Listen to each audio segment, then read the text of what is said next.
As the Jedi silently began their process of revival, Darth Vishir was making full use of the Starforge's capabilities.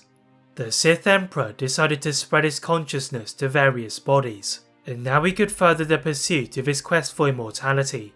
Whilst he had already conducted a ritual Nathema that enabled him to transfer consciousness, he wanted something more permanent, and one which could eliminate all life in the galaxy, including the renegade Jedi. Vishir would discover the world of Zakul on his quest, and hearing rumours of an eternal fleet, he decided to embody the warrior Valkorion. After convincing the tribes of Zakul that he was the subject of a prophecy, Valkorion invaded the mind of the Zakul inhabitants, and they guided him to the sleeping eternal fleet. Consisting of warships half a kilometre in length, the fleet was the fastest in the galaxy, and Valkorion took advantage of their cloaking devices to blitz any Republic or Rogue Sith forces. The galaxy was being manipulated by Vishir to feed his power, and they were begging for the now mystical Jedi to protect them. In the years after their humiliating defeat on Ossus, Revan and Bastila had set about repairing the implosion of the Jedi Order, and finding a way to put an end to the Emperor's reign of tyranny. Whilst they trained the next generation of Jedi, using the code of Odan-Ur, Kreia was working on finding more information about Vishir to the Starforge. The Jedi Master had cleverly infiltrated the Sith Empire by pretending to be a trader for dark side artifacts, and she soon had knowledge of discontent amongst the Dark Council. Kreia was able to prey on the ambitions of Darth Nihilus, and upon discovering her plans to overthrow the Emperor, Kreia pretended to be a powerful, mysterious ally. The Jedi Council on Tython received all the intelligence gathered by Kreia, and they were extremely concerned about the rumours of a fleet more potent than the Starforge, so their time of waiting had met a premature end. The Jedi had the services of another important ally in Lord Scourge, who had served as the Emperor's wrath, but with Nihilus and Kreia and visions of Jedi success, the Jedi had seen the Emperor in a different light. Scourge willingly gave the coordinates of the hidden Starforge to the Jedi, and this allowed Revan and Bastila's forces to bypass the hyperspace lanes controlled by the Sith Empire. With the element of surprise on this occasion, the path to the Starforge is seemingly unguarded, and the Grand Masters lead a team of Jedi to capture one of the Empire's biggest weapons.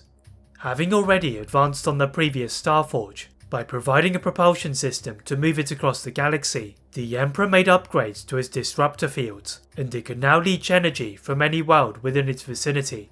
All this knowledge was with the Jedi thanks to Kreia's efforts, and Malak led a team to destroy the controls, allowing the Jedi to access the first deck of the Starforge by flying through the gap between the fins. Once the Jedi landed, they were in shock. All around them were Jedi suspended in stasis in hermetically sealed pods, most barely alive and surrounded by an aura of darkness. As half the Jedi searched for a way to release the prisoners, Revan and Bastila were led by Darth Nihilus, who had obtained the schematics of the shipyard. The Jedi posed as prisoners as they travelled through the command centre and ascended to the viewing platform, where they hoped to deactivate the Starforge. When they stepped into the throne room, the Jedi realised that their easy journey was too good to be true. The intimidating silhouette of Valkorion stepped slowly out of the shadows, barely registering the intent of the Jedi, and in a monotone voice, he told the Jedi he would be victorious again. The hands of the Jedi barely touched their lightsabers, before Valkorion called down a purple wave of Force lightning, which the Jedi struggled to repel with their Tutaminis. As the Jedi staggered to their feet, Valkorion calmly walked to a control panel on the upper level and opened more stasis pods containing Jedi Masters. Revan and Bastila looked around to see familiar faces looking lifeless, and Valkorion soon reached out to drain their life force. The eyes of the Sith glowed with a dark red hue, and the dark side energy travelled through his arms and fingers as the Jedi desperately rolled for cover. Through the broken windows, the Jedi saw the Eternal Fleet was moving to trap them, and Revan knew that Bastila was now needed for a battle meditation. As Bastila ran to the level below, Revan ignited his two lightsabers and closed the gap to Valkorion to prevent the Sith using the Force, plunging the blades through his chest. To Revan's annoyance, the Sith he had stabbed was merely an illusion, and now he was surrounded by copies of Valkorion. All of the Sith raised their hands in sync, preparing to torture Revan's mind, but drawing on the bond with Bastila, he enhanced his ability of Force Sense and leapt to the Valkorion standing higher than everyone else. Revan knew he had found the real Valkorion when the illusions disappeared, and the Jedi's feet were slowly creeping backwards as he strained against a purple lightning attack. Unnoticed by the two combatants, the door to the room blasted open and in walked Kreia. The Jedi Master ignited her 3 blades and swirled them around her at immense speed before twisting them like a corkscrew into the Emperor. As Valkorion's body started to decay and dark side energy seeped out of his body, the room around them echoed with a voice that was not Valkorion's, and they knew the real Emperor was yet to be vanquished. Republic troops soon entered the room and set charges across the Starforge as the Republic fleet were holding their own, with the help of Bastila demoralizing the Eternal Fleet.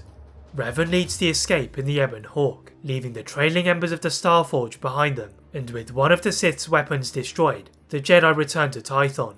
The battle had crippled the Jedi, and this was something that heavily affected Revan, so much so that Revan reduced his role in the Order, and he decided to hand control to Mitra Surik.